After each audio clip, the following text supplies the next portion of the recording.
Los que te aman me dijeron, vayamos a la casa del Señor. Hechos 2:42 dice: todos los creyentes se dedicaban a las enseñanzas de los apóstoles, a la comunión fraternal, a participar juntos en las comidas, entre ellas la cena del Señor, y a la oración. Un profundo temor reverente vino sobre todos ellos, y los apóstoles realizaban muchas señales milagrosas y maravillas. Todos los creyentes se reunían en un mismo lugar y compartían todo lo que tenían. Vendían sus propiedades y posesiones y compartían el dinero con aquellos en necesidad. Adoraban juntos en el templo cada día, se reunían en casas para la cena del Señor y compartían sus comidas con gran gozo y generosidad, todo el tiempo alabando a Dios y disfrutando de la buena voluntad de toda la gente. Y cada día el Señor agregaba a esa comunidad cristiana los que iban siendo salvos. Amén. Señor, ponemos este tema en tus manos. Ponemos esta palabra en tus manos. Señor, sabemos que viene de tu corazón para nuestro tiempo. Tú sabes qué necesidad hay en la iglesia hoy de tener relaciones profundas, relaciones cristianas, relaciones de fe. Cuánta necesidad tenemos hoy como iglesia, Señor, de ser un cuerpo unido, de ser una comunidad que se ama, Señor, con amor fraterno. Tú sabes la urgencia que hay en este tiempo de que tu iglesia, Señor, encuentre su lugar en el cuerpo de Cristo, su identidad en el cuerpo de Cristo. Ayúdanos, Señor. Ayúdanos a recibir esta palabra en esta mañana, Señor. Te lo pedimos en el nombre de Jesús. Amén. Voy a repetir la declaración de propósito, a ver si ya se la aprendió usted conmigo. Puerta del cielo está fundada. Espera un poquito, se me atora algo en la garganta. Va de nuez. De veras se me atora algo en la garganta. Perdón. Ahí. Otra vez. 1, 2, 3. Puerta del cielo está fundada en la revelación de Cristo, llamada a conocerle en la intimidad de la oración y adoración, desafiada a ser verdaderos discípulos por medio de la Escritura y desarrollo del ministerio, a cultivar relaciones profundas unos con otros y enviada a alcanzar a los perdidos por medio del Evangelio. Amén. Ah, caray. Órale. Se ve que lo que le pago está rindiendo. Te voy a pagar el doble. Te voy a pagar el doble, Dani. No le pago nada. Verdadera comunión. Verdadera comunión. ¿Sabe? Muchas veces yo cuento mi historia, porque la verdad es que hemos vivido un cambio de generación, hemos vivido un cambio de paradigma en la sociedad. Los que son de mi época o un poco antes de mi época saben que las relaciones hoy han cambiado drásticamente. La relación social, la sociabilización, se podría decir, ha cambiado el día de hoy.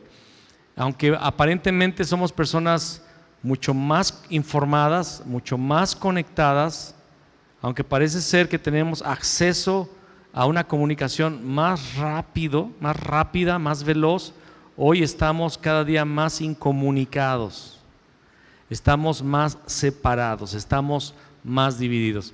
Yo recuerdo hace no muchos años, poquito antes de regresarnos de Brasil acá, que fue en el 2009, Para mí no son muchos años, para los que tienen 15 años sí, ¿verdad?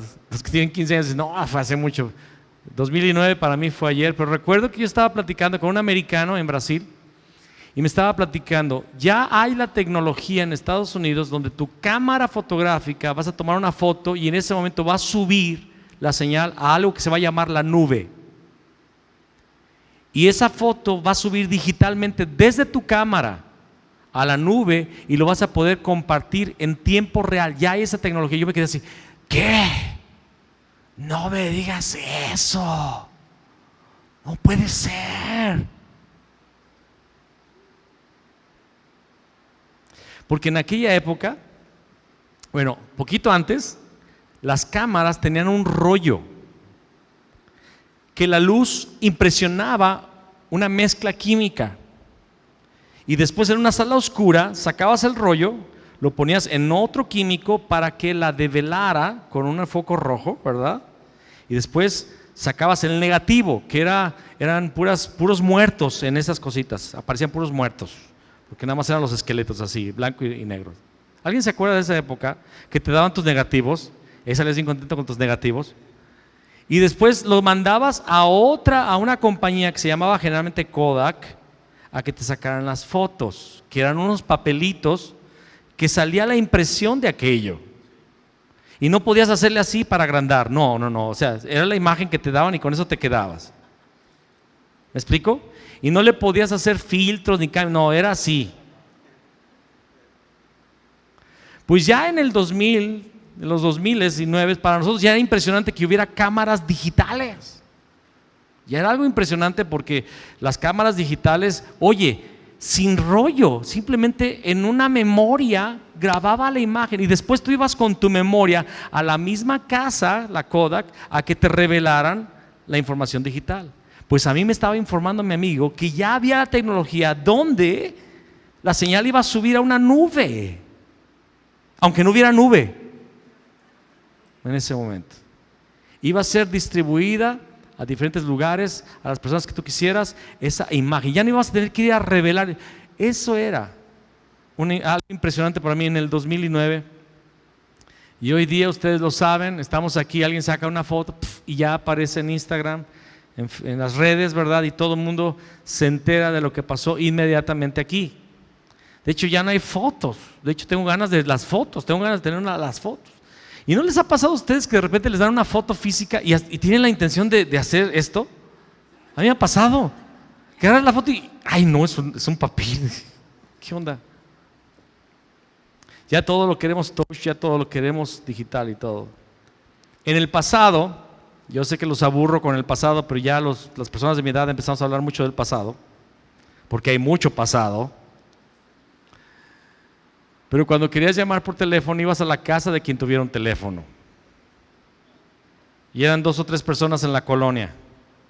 Entonces, como nada más porque comprabas tu número telefónico, era una acción, de hecho. Valía mucho un teléfono. Tener un número telefónico era mucho dinero. Podías vender tu teléfono y era mucho dinero. Era una línea, ¿verdad? No el teléfono físico, era una línea. Y entonces ibas a la casa del que tuviera teléfono a hablar por teléfono. Si no había alguien que de tu confianza con teléfono, ibas a la caseta telefónica y generalmente había una fila. ¿Alguien se acuerda de las filas para hablar por teléfono? Y ahí estaba el enamorado hablando con la novia y toda la fila, ya, córrele, mandilán. Córtale, mandil. No, mi amor, no te puedo creer. En mi colonia había una casetita, era una casita con puertita, bien bonita, y te encerrabas ahí. Entonces cuando el siguiente de la fila llegaba, agarraba ¿cómo se le llamaba? Pues el manguito, pues el micrófono, y le limpiaba. El auricular, gracias, auricular. Muchas personas no saben ni qué es eso, el auricular, esa ruta donde llega o qué, el auricular, ¿no? Le limpiabas, algunos hasta llevaban su alcoholito, le limpiaban, y luego, y la monedita en cuanto entraba la llamada, ¡clic! ¿Se acuerdan? Caía. Y tenías que tener monedas listas porque se iba a acabar el tiempo de tu llamada y empezaba un tic, tic, tic, avisando que se iba a acabar la llamada para poner la siguiente moneda. ¿Te acuerdas? Nada más él se acuerda. A ver, vamos a hacer a todos los rucos Vamos a levantar la mano. ¿Cuántos se acuerdan? ¿Les tocó? Habemos varios rucos aquí, gloria a Dios. No estamos solos, hermanos. No estamos solos. Ahora, ¿cuántos se acuerdan que en nuestra época las visitas eran visitas de veras?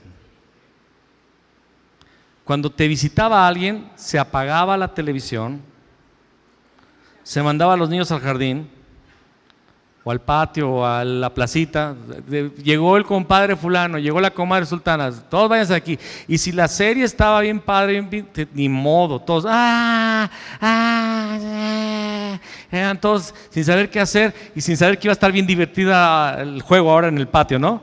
Porque en aquella época nos íbamos y empezamos a jugar a changalais, al bebe leche, a los hoyitos, a los quemados, a la traes, a la roña, al burro recorrido, al fútbol, a la chinchalagua. Eran puros nombres de animales, ¿no? Chinchalagua, burro recorrido, era puro burro, chinche, no sé qué. Nuestros juegos eran de animales. Estás muy serio, Genoveo, me estás poniendo nervioso, estás así con cara seria. Sonríeme. ¿Cómo estás? De buenas y buenas y ¿qué? Y los compadres se ponían a platicar y se tardaban 3, 4, 5 horas, a veces salían de noche. Y pues jugabas con el primo, con la prima que había llegado con la visita, y eran pláticas, porque no había el acceso a tanta comunicación, no había chats, no había mensajes. De hecho, no existía la internet. Había intranet en algunas compañías como la Coca-Cola. En la Coca-Cola tenían una máquina de escribir especial, que escribías en la máquina de escribir, y en la sucursal fulana, en tal otro estado, la otra máquina de escribir recibía la señal de esa máquina de escribir, que eran y eso era comunicación de grandes empresas, solo las grandes empresas. Y cuando querías mandar un mensaje de texto, tenías que ir a Telégrafos de México, que es el edificio que está ahí en la Miguel Alemán, termina ahí, hay unas antenotas ahí. Ibas ahí y pagabas por 5 palabras o 10, pagabas 200, 300 pesos de hoy. Y decías, te llegaba el telegrama, no, papá, estoy bien, conseguí cruzar el charco, no me agarraron, punto. Ya la familia se quedaba tranquila por el telegrama. Entonces no había tanto acceso a los chats, al teléfono. En aquel tiempo era el correo, tú escribías, ¿saben? Se escribían cartas. Había un aparato que se llamaba pluma, no, todavía hay, ¿verdad? Pero es que era con tinta y una pluma de gaviota. En el querido año de Nuestra Señora de... Y escribíamos cartas y llegaban después de 1 o 2 semanas, dependiendo de la lejanía. Tenías que pagar timbres para que llegara la carta. No había tanta comunicación. Entonces, cuando te encontrabas con las personas, era para platicar todo lo que podías platicar, porque no habría mucho tiempo para volverlo a hacer.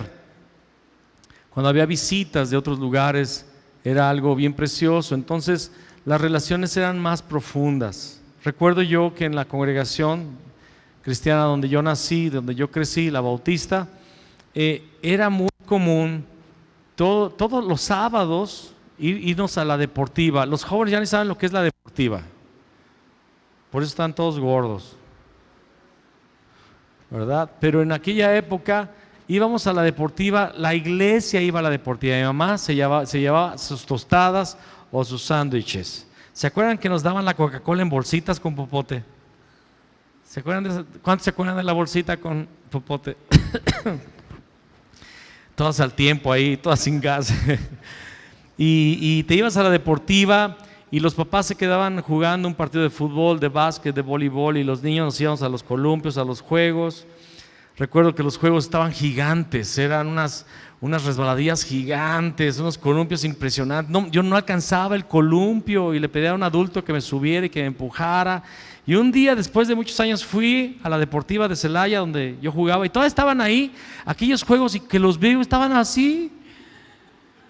¿Qué tamaño habré tenido? Que estaban gigantes para mí, ¿verdad? Yo creo que ya no existen, pero fui cuando ya adulto a ese lugar y dije, wow. Y la iglesia gastaba tiempo en ir a la deportiva.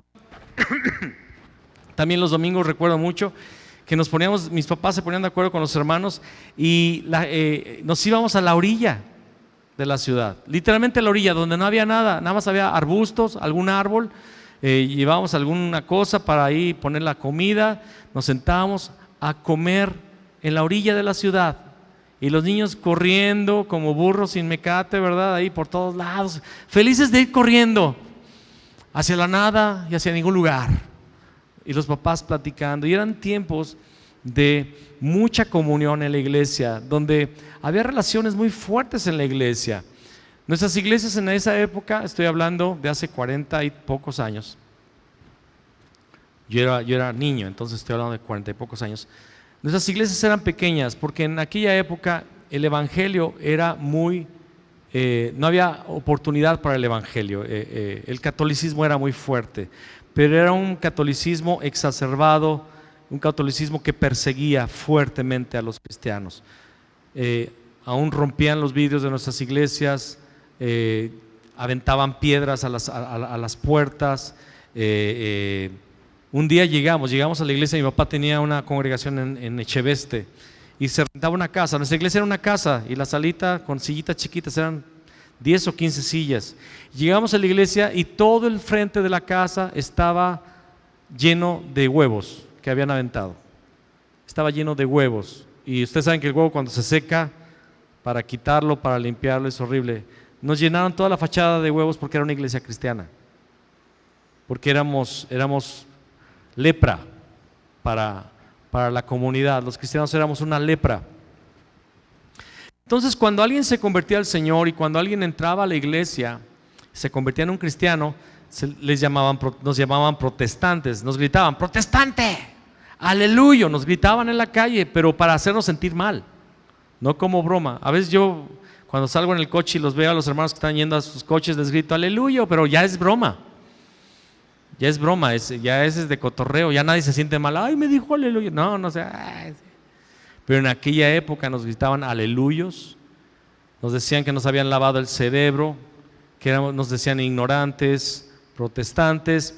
Los cristianos eran repudiados por las familias. Muchas personas llegaron a correr a sus hijos que se habían convertido, correrlos de la casa, o correr a sus hijos casados, correrlos de la relación.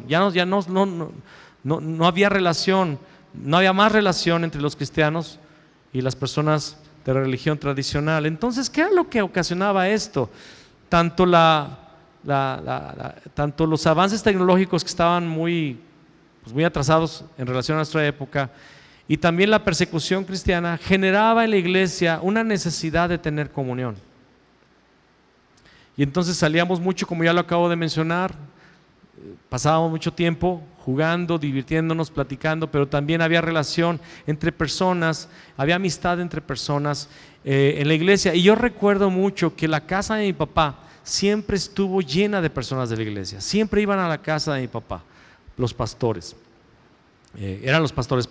iban los hermanos mucho a la casa, a visitarnos, a saludarnos, a llevarnos algo, ¿verdad? Muchos pastores visitaban la casa.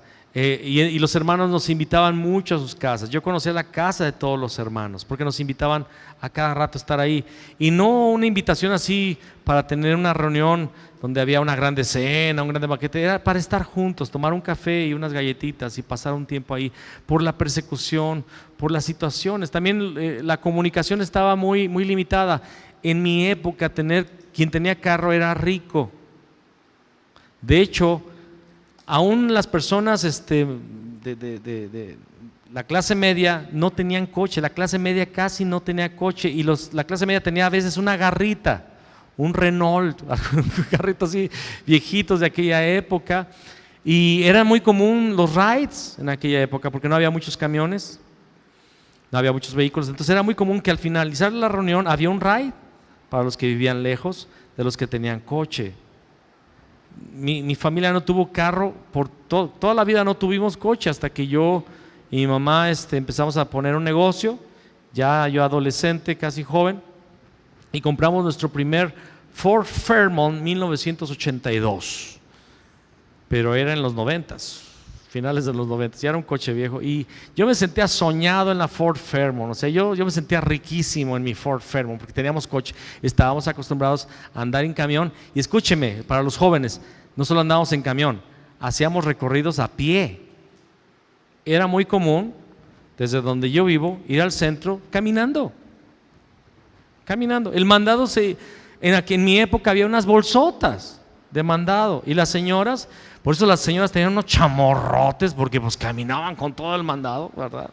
Por largas jornadas se iba al descargue, se iban a lugares a comprar la verdura. Las vías de comunicación no eran tan fáciles, andar en el camión no era tan sencillo, los camiones estaban llenísimos. De hecho, parecían hamburguesas con la carne saliendo, ¿verdad? Porque la gente iba colgando. Ustedes no lo ven el día de hoy, pero la gente iba en la puerta colgando. ¿Se acuerdan de esa época? No había timbres, había un cordoncito por todo el camión y lo jalabas y te dejaban 4 cuadras después. La gente convivía más, la gente se relacionaba más, la gente se conocía más. El día de hoy no es así. El día de hoy estamos muy alejados unos de otros, como síntoma social. No estoy hablando solamente de la iglesia, estoy hablando de la sociedad, está muy alejada. Y aunque tú te comunicas mucho y aunque puedes mandar cualquier recado en cualquier momento, la gente no tiene relación íntima. La amistad ha menguado muchísimo el día de hoy. No tenemos muchos amigos, no hay mucha confianza, no hay mucha lealtad el día de hoy. Pero hay un modelo de Dios para la iglesia. No para el mundo, para la iglesia. El mundo puede estar como quiere estar, pero la iglesia tiene un llamado. Y nuestra declaración de propósito no es una invención del pastor Fabián, sino es algo que Dios definió. Dios lo hizo así. Dios nos creó con la necesidad de relaciones. Por eso el matrimonio. Pero no solo el matrimonio, después del matrimonio, a los hombres nos dio el deseo de tener amigos y a las mujeres de tener amigas. Los matrimonios deseamos tener otro matrimonio amigo de nuestro matrimonio, correcto, limpio, puro. Deseamos generalmente, hay un deseo en nuestro corazón de encontrar personas de nuestra época para hablar los mismos temas. Y aunque podemos relacionarnos con personas de diferentes épocas, tenemos una afinidad. Por ejemplo, en mi caso, con personas de los 50. Yo tengo afinidad con las personas de los 50 que podamos hablar de Parchís, de Timbiriche, de En Domingo con Chabelo, de ¿cómo se llamaban estos? Burbujas. Hablar de burbujas. Hablar de hoy. Hablar de tantas cosas de nuestra época. Platicar un poco, ¿verdad?, de López Portillo, de Miguel de la Madrid. Los chavos no saben ni de qué estoy hablando. Hay una necesidad. Y en la palabra de Dios encontramos un modelo. La iglesia del primer siglo, quiero que ustedes entiendan lo que estamos leyendo, porque está en la lectura diaria. En este momento estamos leyendo Hechos. En esta semana empezamos el libro de Hechos.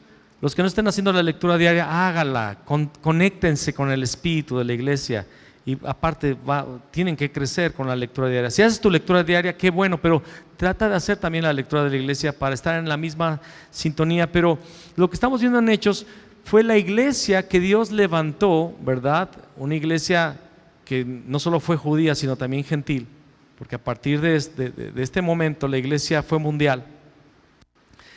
Y lo que vivió es el modelo. Es el modelo. Y cuando la iglesia del día de hoy empiece a crecer en el modelo de Dios, empiece a adoptar el modelo de Dios, entonces podemos poner el candelero en un lugar alto que alumbre.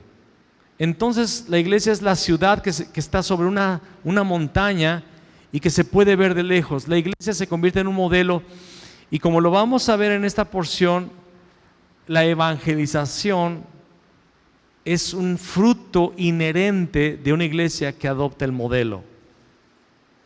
No es por esfuerzo. La evangelización, la salvación de las almas no es algo que se fuerza, no es algo que se manipula, es algo natural. Porque los modelos de Dios siempre van a funcionar. Dile a la persona que está a tu lado, el modelo de Dios siempre va a funcionar. Amén. Y vamos a repetir la lectura que estamos viendo el día de hoy. Hechos 2, una vez más, 42. Dice, todos los creyentes se dedicaban a las enseñanzas de los apóstoles. Amén. ¿A las qué se dedicaban? Estudiaban la palabra. Estudiaban. Por eso grabamos los mensajes y los puedes ver en YouTube después. Porque te puedes dedicar a estudiar. No solamente escuches hoy. Después ponte a estudiar lo que vimos aquí. Se dedicaban a las enseñanzas de los apóstoles. Eso tiene que ver con el discipulado. Amén. A la comunión fraternal. Ya comunión es una palabra muy profunda, pero comunión fraternal. Una fraternidad, un grupo, un clan, una tribu, donde nace aún nuestra identidad. Amén. Comunión fraternal. A participar juntos en las comidas, entre ellas la cena del Señor y la oración. Entonces se juntaban para comer, se juntaban para tomar la cena del Señor, ¿verdad? Un profundo temor reverente vino sobre todos ellos, y ahorita vamos a hablar de esto un poco más, pero se requiere el temor del Señor en la comunidad, porque hay comunidades cristianas sin el temor del Señor y se la pasan bien a gusto, pero sin el temor del Señor es una comunidad que se va al infierno. Tiene que ser una comunidad en el temor del Señor. Y los apóstoles realizaban muchas señales milagrosas y maravillas. Que el Señor también haga esto, amén. Empieza a hacer cosas poderosas a través de los ministerios. Todos los creyentes, diga conmigo todos, amén, se reunían en un mismo lugar y compartían todo lo que tenían. Vendían sus propiedades. Wow, aquí ya se está poniendo más en serio la cosa. Vendían sus propiedades y posesiones y compartían el dinero con aquellos en necesidad. Este es el modelo, hermanos. Este es el modelo. Adoraban juntos en el templo cada día. ¿Cuándo? Cada día. Los creyentes. Acuérdense que en este momento todavía hay un templo en Israel. El templo tardaría unos 40 años, casi 40 años en ser destruido. Iban al templo de Jerusalén a adorar todos los días. Dice aquí, todo el tiempo, aquí donde estoy, adoraban juntos en el templo cada día, se reunían en casas para la cena del Señor y compartían sus comidas con gran gozo y generosidad. Todo el tiempo, diga conmigo, todo el tiempo, alabando a Dios y disfrutando de la buena voluntad de la gente. Y está hablando de la gente de afuera, ¿ok? De la sociedad. La sociedad veía bien a la iglesia y aquí está el fruto. Y cada día el Señor agregaba a esa comunidad cristiana los que iban siendo salvos. Y yo quiero ver eso, hermanos. No sé tú, yo quiero ver cómo el Señor empieza a añadir. ¿Te imaginas cuando el evangelismo sea simplemente Dios trayendo a las personas? Yo ya lo he escuchado, lo he visto, de gente que se sintió atraída a una iglesia. Gente que dijo, yo pasaba por ahí y sentí la necesidad de entrar. Dios trayendo, Dios añadiendo, Dios haciendo que las personas te pregunten, háblame de tu fe, invítame a tu reunión de hogar. ¿Dónde te reúnes? ¿Dónde se congregan? ¿Puedo ir? Hemos escuchado de muchos casos, pero que esta fuera nuestro estilo de vida, que esta fuera nuestra realidad de la iglesia, de que el Señor añade, que el Señor agrega a nuestra comunidad los que van siendo salvos. La iglesia del primer siglo experimentó el cielo en la tierra por bastante tiempo. La iglesia del primer siglo experimentó el cielo en la tierra por bastante tiempo. ¿Qué arranque de movimiento es este que hizo el Espíritu Santo? Porque acuérdense que esto comenzó ¿cómo? Con un estruendo de un viento recio que llenó toda la casa y llenó a todos los que estaban ahí reunidos con lenguas como de fuego y empezaron a declarar las maravillas de Dios en idiomas extranjeros, a lo menos 12 lenguas. Y la comunidad, porque esto sucedió en el día de Pentecostés a las 9 de la mañana, cuando escuchó el sonido, se reunió en esa casa para preguntar qué era lo que había sucedido, y Pedro en su primer discurso gana a 3,000 almas. Y esas 3,000 almas necesitaban discipulado. Si aquí llegaran 3,000 almas, necesitaríamos que todos nos tendríamos que poner a trabajar en serio para atender a esas 3,000 almas. Fue un arranque impresionante, fue un arranque de movimiento que hizo el Espíritu Santo a través de los verdaderos discípulos de aquella época.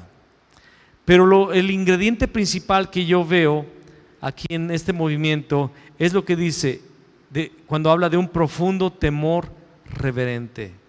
¿Por qué la iglesia estaba haciendo todo lo que estamos viendo que hacía?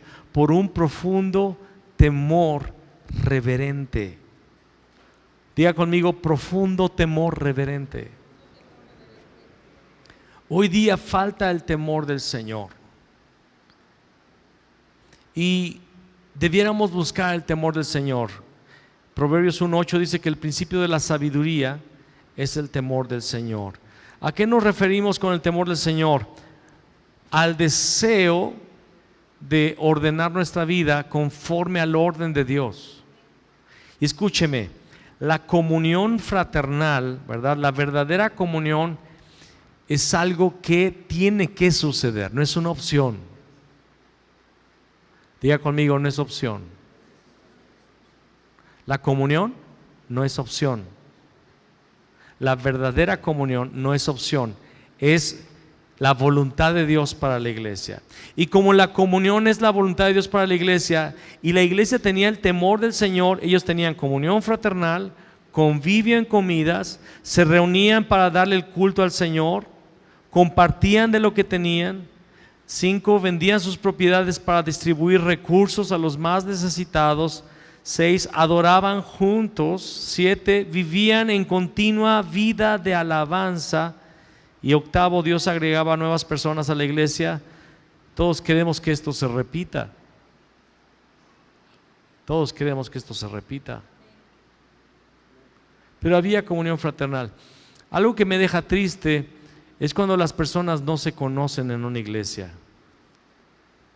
A mí de repente me falla el nombre de algunos, pero no porque no los conozca, sino porque tengo una cabeza de teflón y son muchos nombres. Y luego cuando hay varias Angélicas, pues está difícil, ¿verdad? Cuando hay varias Teres, está difícil. Gracias a Dios eres la única Sara, por eso no se me olvida tu nombre, es la única Sara, ¿verdad? Pero cuando nos llamamos así parecidos y hay varios Arturos y hay varios... Pero los conozco. Pero a mí me da mucha tristeza que a veces la gente no solamente no se conoce, sino no tiene el deseo de conocerse. Por la cultura, por el tipo de vida que ya tenemos el día de hoy. Y eso no está bien. Por el tipo de cultura que tenemos el día de hoy o el tiempo que vivimos, la gente también no solamente no se conoce, sino no sabe cómo conocerse. No sabe cómo relacionarse porque, ¿cómo yo voy a saludar a tal persona y cómo me acerco a tal familia para invitarlos a mi casa o para que ellos me inviten, ¿verdad? ¿Cómo le hago? Bueno, hoy sí le voy a hablar a tal hermano, ¿no? Y hoy sí le voy a hablar, parecemos los novios, ¿no? Digo, los chavos enamorados, ¿no? Hoy sí me la aviento y nada más no le das la vuelta. Y no nos atrevemos a saludar a tal familia que tenemos ganas. Ese señor allá de Santa Rosa, no sé, me cae bien, me gustaría conocerlo, ¿verdad? Es Israel ahí. Dicen que hacen unas tortillas de harina bien ricas por allá. Y no, mejor ya me voy, ¿verdad? Y al único que saludamos es al pastor, ¿verdad? Al único que saludamos es al pastor. O al hijo del pastor. Pero no sabemos cómo hacerlo. Yo les invito en esta tarde a aprenderlo. Porque en el momento que tú te atrevas a saludar a alguien que no saludas, a platicar con alguien con el que no platicas, y en el momento que te atrevas a invitarlo un día a tomar un café en tu casa, puedes invitarlo a un café en alguna cafetería, pero es más interesante cuando invitamos a nuestra casa a tener un tiempo de convivio cristiano. Y yo les hago una invitación, una sugerencia. Invita a la persona, ¿por qué no un día tomamos un café en nuestra casa y oramos juntos? Tenemos un tiempo de oración ahí para orar por la iglesia, para orar por nuestras necesidades como familia y para orar por la ciudad. Un tiempo, no va a ser un tiempo de intercesión así de invitar a varias iglesias y con turnos, no, o sea, solamente vamos a tomar un café, unas galletas o vamos a comer algo, no sé, unas tostadas o unos sándwiches, lo que sea, algo sencillo para que no se convierta en algo tan pesado, tan complicado, sino que sea algo normal, natural. Y vamos a orar juntos. Ponemos el álbum del pastor Fabián, que está tremendo, y oramos juntos un rato y luego después cada quien para su casa. ¿Por qué no lo hacemos? ¿Por qué no lo hacemos? Esa relación tan fuerte que había, dice la palabra, que se juntaban para tomar la cena del Señor. ¿Sabes? Aquí en la iglesia tomamos la cena del Señor el primer domingo de cada mes, pero no es prohibido que familias en su casa tomen la cena del Señor. No es prohibido, no tiene que estar el pastor, porque es un símbolo para recordar la muerte del Señor Jesús. Se puede hacer, lo hemos hecho en algún convivio con alguna familia cristiana, de tomar la cena del Señor de vez en cuando, en algún momento.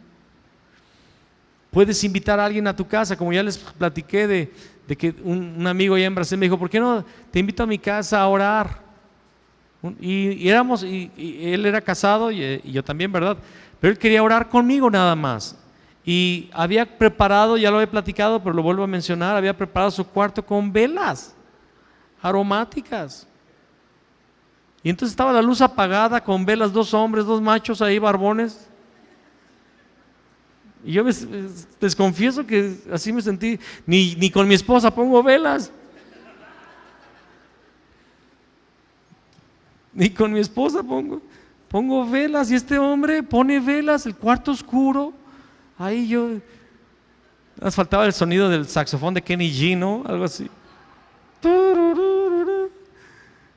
Y ahí estaba, me tenía un piano ahí y él con su guitarra y empezamos a cantarle al Señor y fue algo precioso. Estuvimos orando y adorando a Dios, llorando los dos y se creó una amistad muy preciosa con este varón. Él fue el que produjo musicalmente mi primer álbum de alabanza, Volverá para Reinar, Sergio Cavalieri,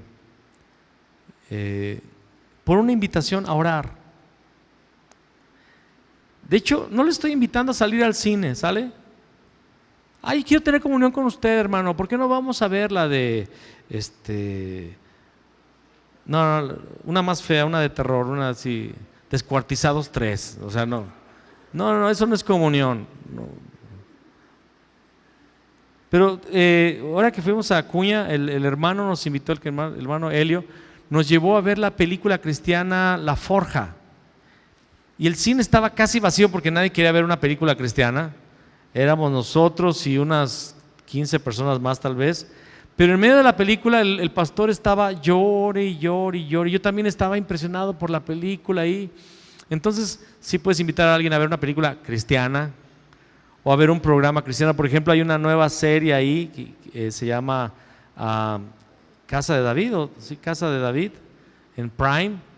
Invita a alguien a comer y a ver un episodio de Casa de David. O ya está la Forja también en Prime, no me acuerdo con qué título está. The Forge, ok, Forge. Pero sobre todo a tener un tipo de plática cristiana, conocernos, de dónde vienes. Muchas personas ni siquiera nacieron aquí, vienen de otra ciudad. Muchas personas tenemos contextos diferentes y de repente en la plática, ¿a poco conoces a fulano de tal? No, sí, y acaba que somos parientes. ¿A poco somos parientes? Sí. Padre, no.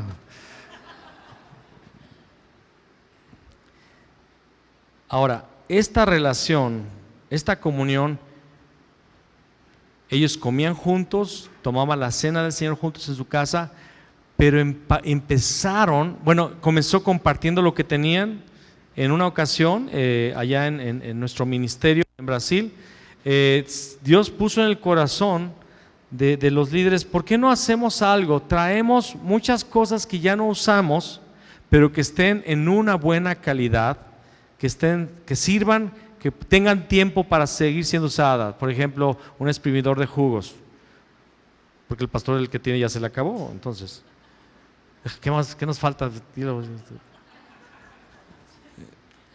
Por ejemplo, tienes ropa que está muy buena, todavía tiene color, está bonita todavía, no anticuada, no son aquellas campanas de los 40, ¿no? O sea, son pantalones que se pueden usar, abrigos, de repente ya tienes un chorro de suéteres y te tienes que deshacer de algunos. Esas miraditas, le estabas diciendo algo. ¿Y por qué no traemos lo que ya no usamos, excedente? ¿Cuántos saben que tenemos un chorro de Guerrero, un excedente que no vamos a usar? Siempre decimos, un día lo voy a usar, y nunca lo usas. Pasan los años y siempre lo voy a usar. Y el pobre tubo, mentirosa. Ahí está aquel vestido que te pusiste en la fiesta, en la graduación, no sé qué, que nunca vas a volver a usar, pero mi vida nos costó 3,000 pesos ese vestido. ¿Por qué no lo vuelves a usar? Porque ya salí en varias fotos con ese vestido. ¿A poco no dicen las mujeres? Ya salí en la foto, no voy a usarlo de nuevo. Entonces véndelo. Bueno, no lo vendas. Y trajimos todas nuestras cosas a unas mesas. Y el hermano Mike dijo, para los que no necesiten algo, ¿verdad? Los que no tengan algo y que lo vean ahí, agarren. Y también el que diga, esto le queda a fulano de tal que no tiene, agárrelo y lléveselo. Agárreselo y lléveselo. Y en la mesa empezamos a ver, y yo me puse bien contento de ver que todas mis cosas fueron las que estaban peleando por ellas. No, a mí me queda, no, ya, yo le pude. Y todos así como en el río de las Libres, ¿no? Haciendo las montañitas. Así. Yo ya tengo bien ponchado aquí porque de tanto saca. No, y aprendí. Y luego cuando vas a los tianguis, ¿verdad? Tienes que ponerte así para que no se te metan aquí y que te respeten tus 45 centímetros, ¿no? Y lo que te gustó lo pones aquí, porque si lo pones aquí te lo agarran, ¿verdad? Entonces fue bien padre. Y muchas personas después en la reunión del próximo domingo, fulano con mi camisa, sultano con mi chamarra de cuero, porque yo ya no lo necesitaba. Dice que compartían las cosas. Hay gente que necesita una olla de presión y tú tienes dos, una que ya no usas. Hay gente que necesita un horno de microondas, ¿verdad? Y tú tienes 2 o 3 muy buenos. ¿Y por qué tienes tantos? Porque ya el otro ya no te gustaba, ya no combinaba con la nueva cocina y lo desechaste y está bueno, todavía funciona. Compartían, ¿verdad? Lo que tenían, pero llegó el momento de tanto amor.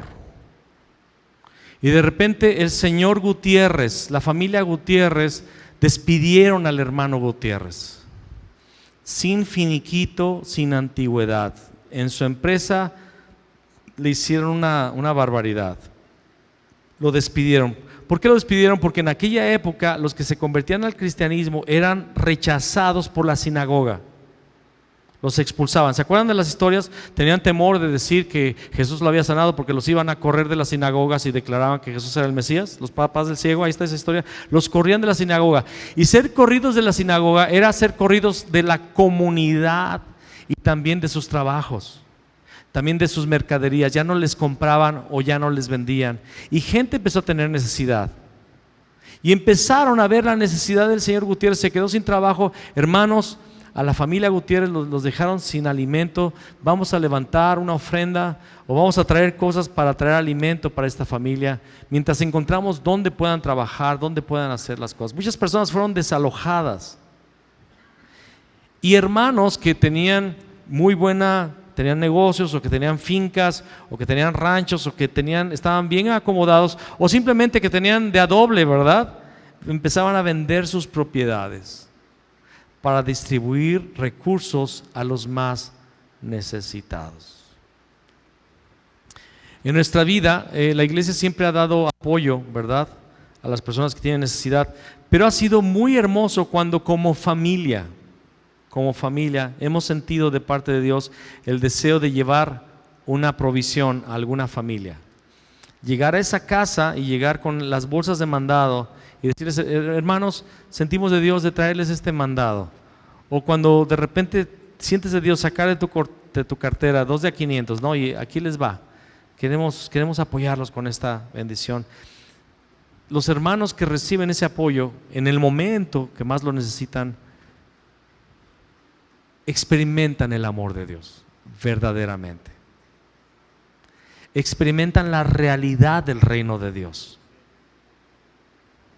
Nos ha tocado llevar juguetes a los niños que no tienen juguetes, los papás no tienen para regalar unos juguetes, alimento a las familias, ropa, alguna bendición, o dar una ofrenda en la mano. Quiero darte esta ofrenda, hermano. Y esas familias, el evangelio, escúchame por favor, con todo tu corazón, el evangelio se materializa. Se materializa cuando alguien es movido por un amor sobrenatural. Porque, hermanos, desprendernos de nuestras propiedades, como dice aquí, es realmente experimentar el reino de Dios. ¿Se acuerdan cuál fue el fruto o cuál fue la evidencia de que Zaqueo se había convertido? Que le movió el bolsillo. Yo sé que iglesias han abusado de esto. Yo sé que hay ministerios que han abusado de este asunto que estoy hablando en este momento. Gracias a Dios no lo estamos haciendo en este momento aquí. Y no lo vamos a hacer nunca, en el nombre de Jesús. El día que lo haga, córranme a patadas de aquí. El pastor ya está. Órale. No me corran a patadas. Eso no va a suceder. Se ha abusado, pero realmente cuando el cielo toca tu cartera y te sientes impulsado a dar, ya sea alguien necesitado o ya sea que no lo veas necesitado, pero sabes, no lo veas necesitado, pero sabes que va a ser de bendición. Y cuando Dios usa esto en tu vida, realmente el evangelio te ha tocado. El evangelio te ha tocado. Vendían sus propiedades para distribuir recursos a los más necesitados. Adoraban juntos. Vivían en continua vida de alabanza. Dice que vivían alabando a Dios. Alabando a Dios, alabando a Dios, alabando a Dios, alabando a Dios.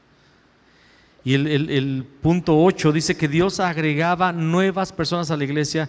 Todos queremos que esto se repita.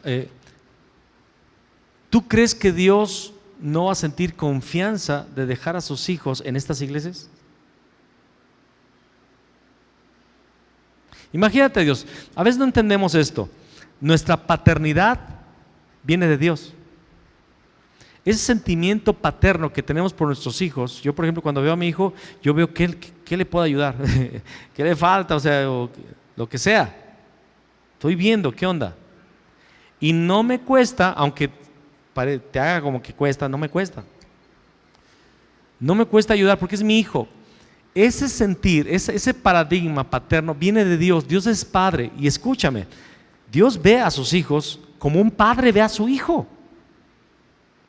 Y cuando alguien está destinado para la salvación, créeme, Dios piensa en dónde lo va a colocar. ¿En qué familia cristiana? ¿Tú crees que a Dios le costaría trabajo colocar una cosecha de almas en una iglesia de este calibre? Donde sabe que va a tener gente que la ame, gente que tenga amistad continua para orar, para adorar, para compartir la cena del Señor, para compartirle lo que tiene, para aún vender sus propiedades si pasa alguna necesidad y ser cuidado hasta que esa persona se convierta en un verdadero discípulo de Cristo. ¿Tú crees que Dios no va a añadir gente a una iglesia así? Obvio que sí. Por eso Dios añadía a la iglesia cada día los que habían de ser salvos, porque iban a ser bien cuidados, iban a ser bien amados. Y otra cosa, ¿tú crees que una iglesia así no se le antoja al mundo? Cuando escuchan los testimonios, no, es que me enfermé, tenía que ser operado, no tenía dinero, y la iglesia nos apoyó. La iglesia lo ha hecho. Tal vez algunos digan, ay, se está hablando de puras teorías. No, la iglesia lo ha hecho. Hace poco, no mucho tiempo, la esposa de uno de nuestros pastores se enfermó gravemente y tuvo que ser operada. Y levantamos una ofrenda de esta iglesia, de varias personas de la iglesia, y también le pedí a varios pastores de la ciudad que nos apoyaran, y juntamos como 22,000 pesos. Se los llevamos a las manos y pagamos más de la mitad de esa operación. ¿Cómo creen que se sintieron esos pastores? Cuando esta iglesia y varios pastores sufragaron la operación. Después seguimos apoyando económicamente por la operación. En otra ocasión una hija de un pastor se accidentó y levantamos un recurso inmediatamente, varios miles de pesos para la operación. Porque no te estoy hablando de teorías, lo estamos haciendo. Nada más que no todos se operan diario y no todos se accidentan a cada rato, ¿verdad? Pero estamos apoyando, y personas que necesitan aquí en la iglesia se les apoya. Tal vez no te ha llegado el WhatsApp, pero en algunos momentos yo he mandado WhatsApp. Si usted puede apoyar económicamente en este momento a tal persona, vamos a levantar una ofrenda para apoyar a tal persona. Aún a veces para apoyar a alguien que no tiene para pagar su colegiatura de su universidad, lo hemos hecho. ¿Sabe por qué? Porque seamos muy generosos. No, porque ese es el reino del cielo en la tierra. A eso nos llamó a Dios como iglesia. Dios no nos llamó a la iglesia nada más a estar con una Biblia los domingos aquí. El evangelio se tiene que materializar en una comunión verdadera, en donde nadie tiene necesidad, porque todos nos estamos cuidando. En lugar de estar cuidando si está siendo santo, empezamos a cuidarnos. ¿En qué manera yo puedo proteger, proveer, cuidar, amar a mi hermano y a mi hermana? Y sobre todo a los nuevos, a los que tienen poco tiempo en el Señor. ¿Y saben cómo vienen los nuevos del mundo? Vienen todos destrozados, porque en el mundo es cuídate porque viene un golpe por algún lugar. A ver de dónde viene, me tengo que cuidar. Y cuando llegan a una comunidad que está aquí para protegerlo, cuidarlo, amarlo, servirlo, a esa persona el evangelio le va a quedar tan sellado en su corazón, porque va a ver cómo fue Jesús. Jesús cuidó a su gente, cuidó de las viudas, cuidó de los hambrientos. ¿Se acuerdan cuando Jesús dijo, lo que tengas que hacer, hazlo ya? ¿Por qué no se dieron cuenta que le estaba mandando que traicióname ya? No, ¿por qué no? Porque ellos pensaban que tal vez tenía que llevar una ofrenda a alguien. Y esto nos da a entender que Jesús durante su ministerio siempre estuvo enviando ofrendas a gente necesitada de lo que él recibía.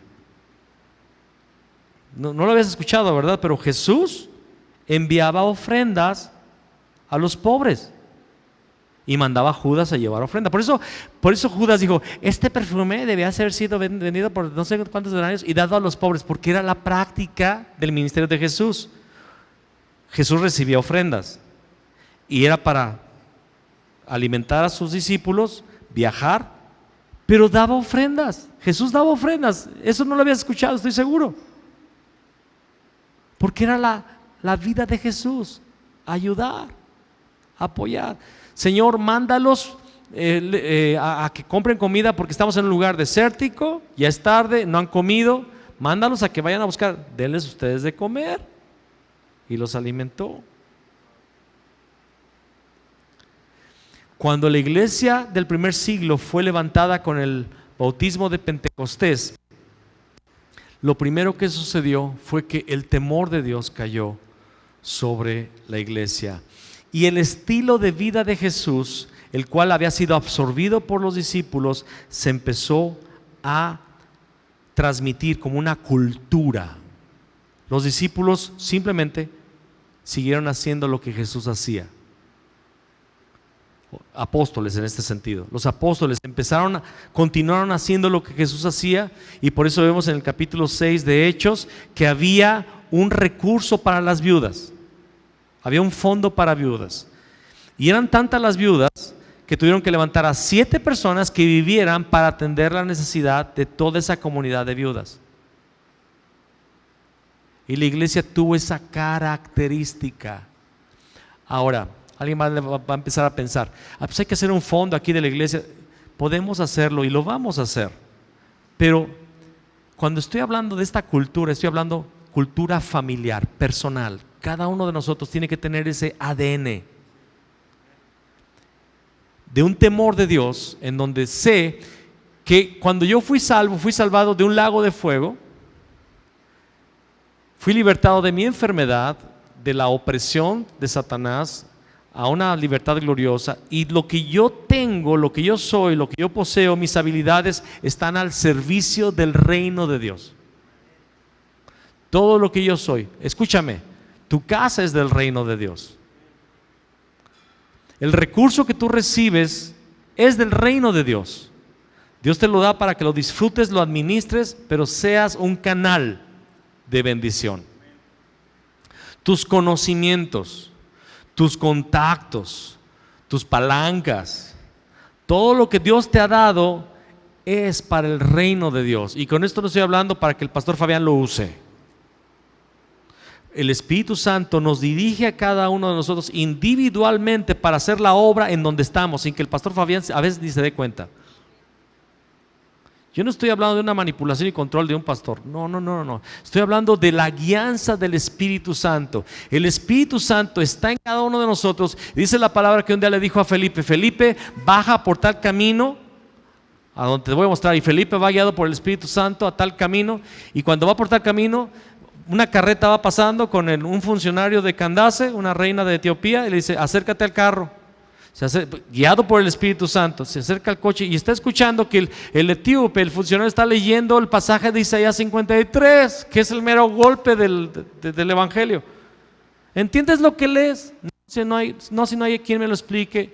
Y te lo puedo explicar. Súbete, y se sube al carruaje, le empieza a explicar el Evangelio, lo bautiza, guiado por el Espíritu Santo. El Espíritu Santo quiere guiar a cada persona a llevar un mandado, de repente a alguien que necesita, a llevar un recurso a alguien que necesita, a invitar a la casa a alguien que necesita, a darle un consejo a alguien que lo necesita, a imponer manos sobre un enfermo, a tocar una puerta para invitarlo a una reunión de hogar, a una reunión de varones, a una reunión de mujeres, o simplemente, sabes que sentí la necesidad de venir a orar por ti. Hay alguna necesidad vecina que tú tienes. El Espíritu Santo quiere guiar a cada persona a ser una entidad del reino de los cielos en la tierra, y el Señor, a través de gente guiada por el Espíritu Santo, que tiene el deseo de manifestar el amor de Dios, vamos a tener una comunión fraterna, una comunión verdadera. Vamos a ser una familia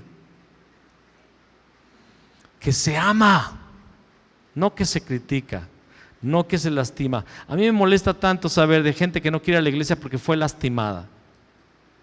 Me molesta tanto porque lo que debiera ser un hospital para ayudar a los heridos se convierte en una sala de tortura. Ay, se me mete a esa cama con clavos y ahí se queda, Ahí está la gente en su cama con clavos. No, o sea, la iglesia es un lugar para restaurar, es un lugar para capacitar, es un lugar de amor. También hay disciplina en la iglesia, pero en amor. La iglesia es una familia. Yo he viajado muchísimo por muchos años, ahorita no he viajado tanto, pero hubo una época que viajaba muchísimo. ¿Y saben qué pasaba en los viajes? Aunque estaba bien padre la conferencia, aunque Dios nos estaba usando al ministerio que estábamos yendo a ministrar, a los 2 días yo ya quería estar, ¿dónde? En mi casa. Quería estar con mi familia. Y Tere no se va a olvidar, pero cuando yo llegaba de los viajes, mis hijos me gritaban, hacían una algarabía, se ponían felices porque había llegado su papá, y si podía lo sacaba a pasear, ¿verdad? Pero después de pasear, todos queríamos estar apeñuscados ahí en la sala, todos agarrados, abrazados, tomados de la mano, todos viendo alguna película para niños ahí. Todos ahí contentos juntos, así, yo oliendo a mis hijos así, con Fabiola aquí, Fabián acá, Tere por acá, y volteando a ver a Tere así, para nuestro estudio bíblico que tenemos. Y yo feliz de estar, ¿dónde? Estar con mi familia. Y era bien padre ver a mi esposa preparando la cena que me gustaba, dependiendo del horario que yo llegara, la comida que yo me gustaba, mis hijos queriendo estar conmigo, yo queriendo estar con ellos. Era bien padre cuando yo regresaba de un viaje, porque yo amaba estar con mis hijos. El día que usted sienta ese deseo de estar en la iglesia, es miércoles y todavía falta mucho para llegar al domingo, cuando vamos a estar juntos adorando al Señor. Lo que sigue no es una crítica, pero a veces sí no está bien. Cuando la gente después de la reunión tiene la urgencia de irse, ya quiere irse. Cuando la gente se pone nerviosa porque alguien se le acerca para saludarlo, algo no está bien. Algo no está bien. Algo no está bien. Cuando la gente no se invita a sus casas para comer, y algo no está bien. No está viendo el temor del Señor. ¿Temor de qué? De ser lo que Dios nos llamó a ser, familia.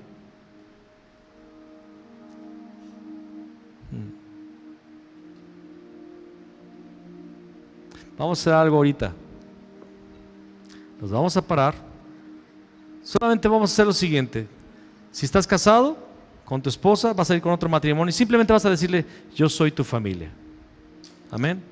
Y todos nos lo vamos a decir. Póngase de pie. Si eres soltero, ve con personas solteras. Solamente dile eso: soy tu familia. Y dale un saludo así, estrecha su mano. Rápido, vayan. Las parejas con parejas. Los que están solteros pueden ir con parejas también, pero solamente dile eso: soy tu familia.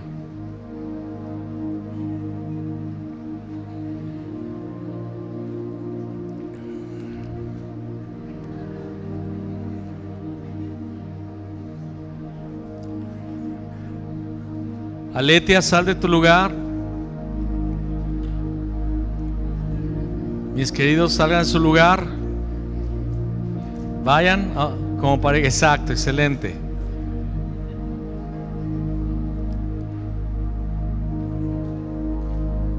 Trata de ir con todos. Tratemos de saludar a todos, que nadie se quede sin saludar.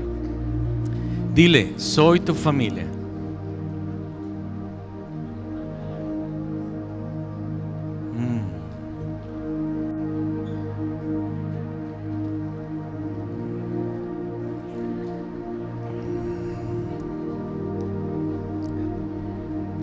Todavía te faltan muchas personas por saludar. Ve con los demás.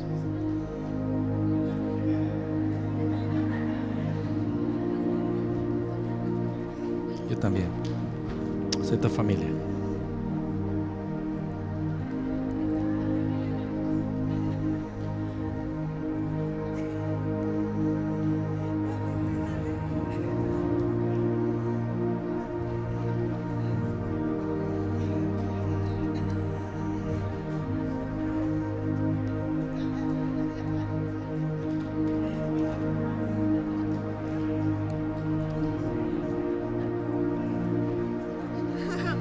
Soy su familia. Amén. Soy tu familia. Te amo. Tú lo sabes. Mi querido Josué, soy tu familia. Soy tu familia. Soy el tío Fabián. Amén. Amén. Amén. Amén. Hermano, soy su familia. Soy su familia. Soy tu familia. Vamos a quedarnos de pie donde estamos y vamos a orar.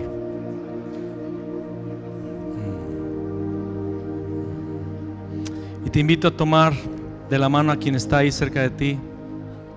Toma de la mano a alguien. Toma de la mano a alguien Toma de la mano a alguien.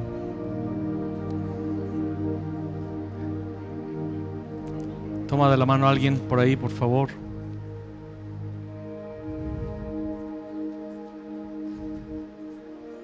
Y vamos a orar. Señor, gracias por esta palabra. Gracias por esta palabra. Gracias, Señor. Dale gracias. Gracias por esta palabra, Señor. Señor, ayúdanos a redescubrir este principio de tu reino, la verdadera comunión, la comunión que es en el Espíritu, la comunión que es en el Espíritu. Señor, haznos una familia, verdaderamente una familia. Haznos una familia, Señor.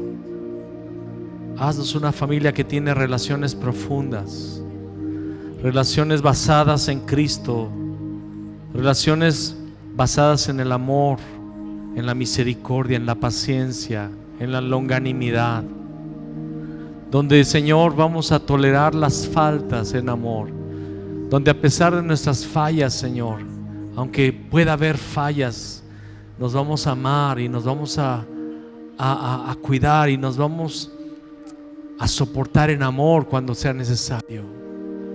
Señor, que el mundo pueda ver a Cristo a través de la unidad de la iglesia. Señor, que este mundo pueda ver, Señor, lo que tú hiciste en la cruz, que era crear una casa donde tú eres el Padre y todos nosotros somos hermanos.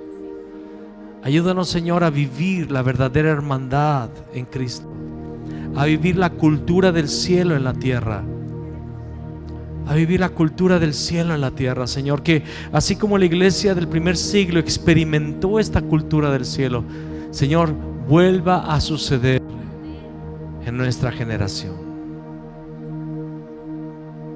Declaramos, Señor, que somos un cuerpo en Cristo. Bautízanos con ese bautismo de amor. Bautízanos con ese bautismo de amor. En el nombre de Cristo Jesús. Amén y amén. Le damos un aplauso al Señor.